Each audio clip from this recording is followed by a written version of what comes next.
سلام علیکم. استاد خان خوب هستین؟ خیرتی بخیر هستین؟ تشکر. سلامت شما خوب هستین؟ سلامت و بخیر باشید. استاد خان ببخشید که در میلام هستیم دیگه، سوال کردن گرچه که مزاحمت میشه، خب بازم میخوایم که زمین فرصت هم یک استفاده خوب شود.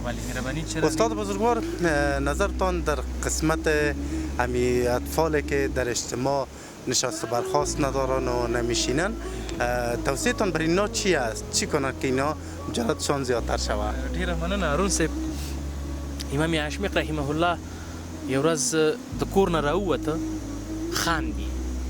خپل په پښتو وایم که نه چې مشکل نه، نو خاندي که نه.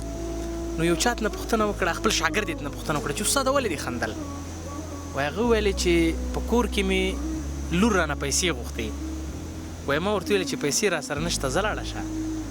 وایي هغې خپلې مور ته ورته ویلې، زما مېرمن ته یې ورته ویلې چې هغه ده دا څه رقم ته مو پلیس سړي سره دې واده کړی که نه.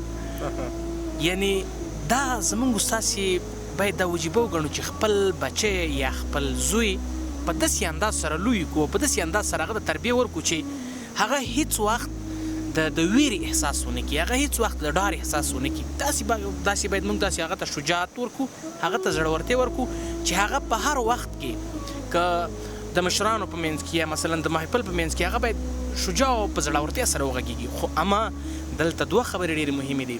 ولې دلته ځینې بچیان شته چې هغه ښه جرأتمند دي خو مګرم ګستاخ دي، ګستاخي ډېره زیاته کوي د مشرانو په منځ کې. مګرم دا د یو ښه ماشوم او د یو ښه تربیه دپاره دا تر ټولو ښه لار نه ده. نه، ماشوم باید په داسې طریقې سره وروزل شي چې هغوی ته دغسې یو منټلټي، داسې یو ذهنیت ورکول شي چې دوی باید په راتلونکي کې شجاع اوسي، زړور اوسي، هر نوع ډار او ویر له منځه یوسي. خو اما د دې شجاعت سره تر څنګ باید دوی هغه یو متقابل احترام هم باید په نظر کې ولري. بسیار زیاد تشکر استاد خان. ډېره مننه، کور مربت او ډېره